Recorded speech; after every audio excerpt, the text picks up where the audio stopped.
یہ ابلا کو روانہ ہوئے۔ ابلا ایک مشہور اور بڑی مصروف بندرگاہ تھی۔ خلیج فارس کے راستے وہاں چین اور ہندوستان کے تجارتی جہاز لنگر انداز ہوتے تھے۔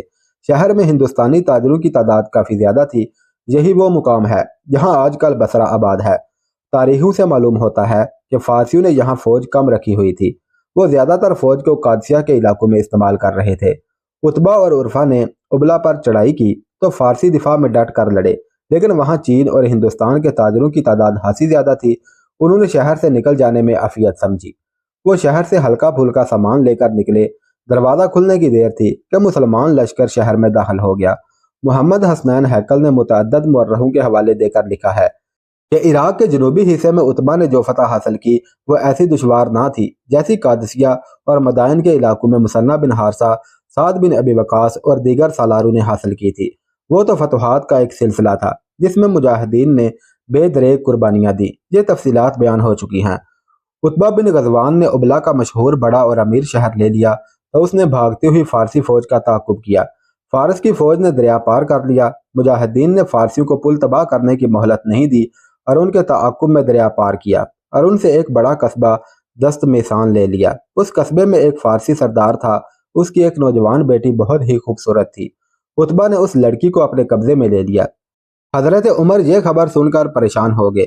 پہلے بیان ہو چکا ہے کہ مدائن اور جلولہ سے مال غنیمت آیا تھا تو حضرت عمر رو پڑے تھے۔ انہوں نے کہا تھا کہ میں ڈرتا ہوں کہ اتنی زیادہ دولت دے کر اللہ نے ہمیں بہت بڑے امتحان میں ڈال دیا ہے۔ کہیں ایسا نہ ہو کہ ہم دولت کے طلسم میں گرفتار ہو کر صراط مستقیم سے بھٹک جائیں۔ اب انہیں ایسی رپورٹ ملی جس سے وہ ڈرتے تھے۔ انہوں نے اسی وقت ایک تیز رفتار قاصد کو یہ حکم دے کر بھیجا کہ اتبا کو فوراً مدینہ بھیجو۔ اتبا بن غزوان کو جو ہی حکم ملا وہ مدینہ کو روانہ ہو گیا۔ کئی دنوں کی مسافت طے کر کے وہ مدینہ پہنچا اور سیدھا امیر المؤمنین کی خدمت میں حاضر ہوا۔ ابن غزوان حضرت عمر نے اتبا سے پہلی بات یہ پوچھی، اپنا قائم مقام کسے مقرر کر کے آئے ہو؟ لشکر کے لیے مجاشع بن مسعود کو قائم سالار مقرر کیا ہے، اتبا نے جواب دیا، اور نماز پڑھانے کے لیے مغیرہ بن شعبہ کو مقرر کیا ہے۔ خدا کی قسم ابن غزوان، حضرت عمر نے سخت غصیلی آواز میں کہا، میں نے جو سنا وہ سچ سنا کہ فارسیوں کی چھوڑی ہوئی نعمتوں نے تمہارا دماغ تمہارے قبضے سے نکال دیا ہے۔ کیا مجاشع بدو نہیں ہے؟ کیا کسی بدو میں اتنی عقل ہے کہ وہ مجاہدین کے لشکر کا امیر اور مفتوحہ شہروں کے شہریوں کا حاکم بن سکے؟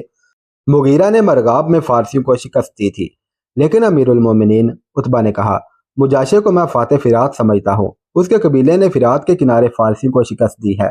کیا تم نہیں سمجھ سکے؟ حضرت عمر نے کہا، کوئی بدوی رسول اللہ صلی اللہ علیہ وسلم کے کسی صحابی پر امیر نہیں مقرر ہو سکتا، اور کسی بدوی میں اتنی دانش مندی اور اتنا تدبر ہو ہی نہیں سکتا کہ وہ ابلا جیسے بڑے شہر کا امیر مقرر کر دیا جائے۔ مغیرہ نے مرغاب کے میدان میں فارسیوں کو جو شکست دی تھی وہ کوئی معمولی سی لڑائی نہیں تھی، بڑا ہی خون ریز مارکا تھا۔ فارسیوں نے تو جیسے قسم کھا لی تھی کہ وہ یہ مارکا جیت کر رہیں گے۔ مغیرہ اور ان کے مجاہدین کو بڑی سخت مشکل کا سامنا تھا۔ قریب تھا کہ مجاہدین کے پاؤں اکھڑ جاتے۔ مارکا ایسا گھمسان کا تھا کہ مجاہدین کی ترتیب بکھر گئی تھی۔ اچانک اللہ کی مدد آ گئی۔ یہ مدد اس طرح آئی کہ پہلو کی طرف سے ایک لشکر گھوڑے سر پٹ دوڑاتا آ رہا تھا۔ ان میں پیادے بھی تھے اور اس لشکر نے پرچم زیادہ تعداد میں اٹھا رکھے تھے۔ ان میں زیادہ تر پرچم سبز رنگ کے تھے۔ اس لشکر کو دیکھ کر فارسی اس خطرے کے پیش نظر مارکے سے نکلنے لگے کہ مسلمانوں کی کمک آ گئی ہے۔ فارسیوں نے سنبھلنے کی کوشش کی تو مجاہدین نے زندگی کا آخری مارکا لڑنے کے انداز میں ان پر غالب آنا شروع کر دیا۔ کمک جو آئی تھی اس نے مجاہدین کا کام آسان کر دیا۔ فارسی بری طرح پسپا ہونے لگے اور آخر میں مرغاب کے میدان میں بے انداز لاشیں اور زخمی چھوڑ کر بھاگ گئے۔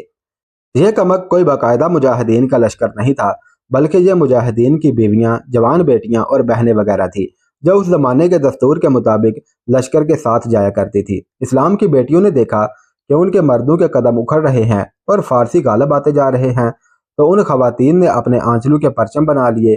ان کے پاس ہتھیار موجود تھے، فارسیوں کے گھوڑے بھی موجود تھے۔ سالار کا حکم لیے بغیر ان خواتین نے پہلو سے حملہ کر دیا۔ مغیرہ کی یہ فتح کوئی معمولی فتح نہیں تھی، کچھ اس فتح کی وجہ سے اور زیادہ تر اس وجہ سے کہ مغیرہ صحابی تھے۔ حضرت عمر نے انہیں ہی امیر لشکر مقرر کر دیا۔ اتبا بن غزوان کو مدینہ میں کئی دن گزر گئے تھے۔ حضرت عمر نے اس سے کہا کہ وہ اپنے محاذ پر واپس چلا جائے۔ اتبا نے کچھ عذر اور کچھ بہانے پیش کر کے محاذ پر جانے سے معذوری کا اظہار کر دیا۔ حضرت عمر سمجھ گئے کہ یہ کیوں واپس نہیں جانا چاہتا۔ امیر لشکر مغیرہ ہی رہے گا۔ حضرت عمر نے اپنے مخصوص انداز میں عتبہ کو حکم دیا، تم آج ہی محاذ پر چلے جاؤ، مجھے یقین ہے کہ تم اپنے امیر المؤمنین کی حکم عدولی نہیں کرو گے۔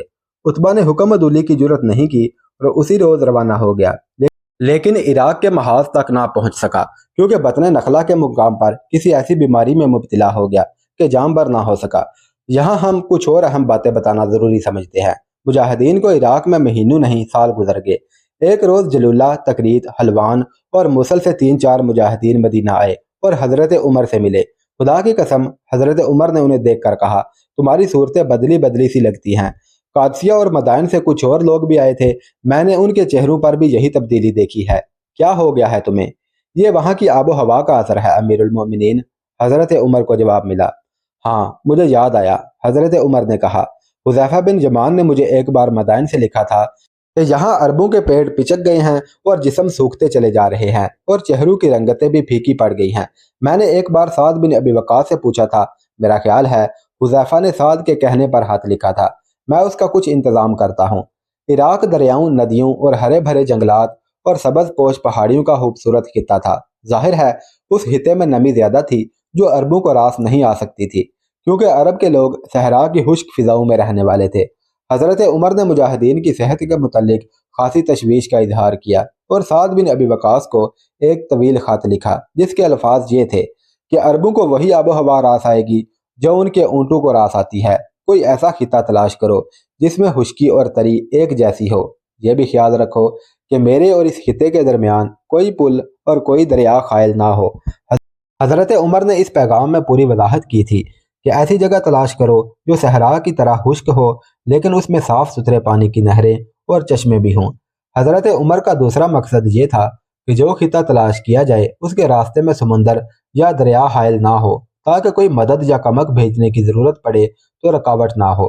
سعد بن ابی وقاص نے موصل سے عبداللہ بن موتم اور جلولہ سے کاکا بن عمر کو بلا کر حضرت عمر کا پیغام سنایا اور انہیں کہا کہ وہ مقام تلاش کریں۔ ان دونوں سالاروں نے اسی وقت فیصلہ دے دیا کہ کوفہ ایک ایسا مقام ہے جو فرات کے قریب ہونے کی وجہ سے سرسبز اور شاداب بھی ہے اور صحرا بھی اتنا قریب ہے جو اس علاقے کی نمی کو زیادہ بڑھنے نہیں دیتا کہ عربوں پر برا اثر پڑے۔ دوسرے سالاروں نے بھی اس تجویز کی تائید کی اور سعد بن ابی وقاص رضی اللہ تعالیٰ عنہ اسی وقت کوفہ کو روانہ ہو گئے۔ وہاں انہوں نے ایک بلند جگہ منتخب کی اور حکم دیا کہ یہاں مسجد کی تعمیر شروع کر دی جائے۔ عربوں کا اپنا ایک انداز ہوا کرتا تھا۔ ایک تیر انداز کو مسجد کی جگہ کھڑا کر کے کہا گیا کہ وہ چاروں طرف ایک ایک تیر پھینکے۔ تیر انداز نے کمان میں تیر ڈال کر چاروں طرف ایک ایک تیر چھوڑا۔ سعد بن ابی وقاص نے کہا، جہاں جہاں تک تیر پہنچے ہیں اس تمام جگہ کو بازار اور آبادی بنا دیا جائے۔ مسجد تعمیر ہوئی، اس کی چھت کے نیچے جو ستون رکھے گئے وہ کسریٰ کے محل سے لائے گئے تھے اور مسجد کی تعمیر ایک فارسی معمار نے کی تھی۔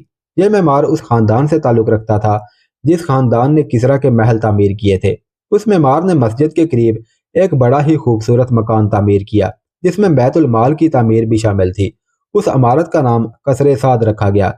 مجاہدین کے لشکر کو اجازت دی گئی کہ وہ اس علاقے میں اپنے اپنے مکان تعمیر کر لیں، لیکن اس سے پہلے سعد بن ابی وقاص نے حضرت عمر کو لکھا کہ انہوں نے ہیرا اور فرات کے درمیان کوفہ کو منتخب کر لیا ہے جہاں خشکی نمی برابر ہیں اور مجاہدین سے کہہ دیا گیا ہے کہ وہ یہاں آ کر آباد ہو جائیں۔ حضرت عمر نے اس پیغام کا جواب یہ دیا کہ لشکر کا مرکز اتنا مضبوط ہونا چاہیے کہ لشکر کی حفاظت کر سکے۔ اس کے لیے بہتر یہ ہے کہ خیموں کی بجائے بانسوں کے مکان بنائے جائیں۔